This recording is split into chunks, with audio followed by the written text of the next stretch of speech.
On se croirait parfois revenu au 19e siècle.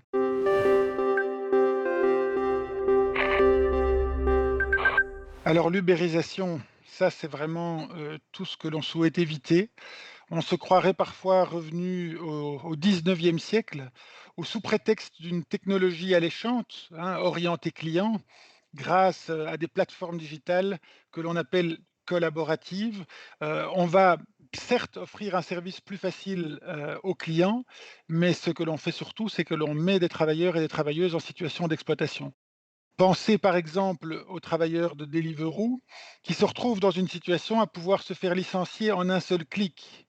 Il n'y a plus de délai de licenciement, il n'y a plus de sécurité d'emploi, il n'y a plus de droit en fait à pas grand-chose. Et donc, à mes yeux et même à nos yeux, aux yeux d'Actiris, on est face à une nouvelle forme d'exploitation. Le droit du travail n'a pas été inventé pour rien, il a été inventé pour donner un cadre clair au travail, pour protéger les travailleurs et les travailleuses.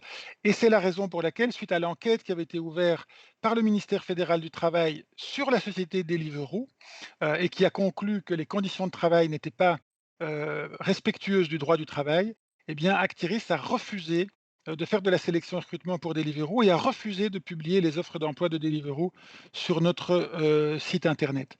L'ubérisation aussi, comme il n'y a pas de contrôle sur le lieu de travail, c'est aussi un risque, parfois de travail au noir. Ça veut dire de travail sans assurance, contre les accidents de travail. Bref, à nos yeux, c'est très négatif. La technologie peut être positive à la condition que ça se passe dans un cadre clair, avec un statut clair et une protection claire.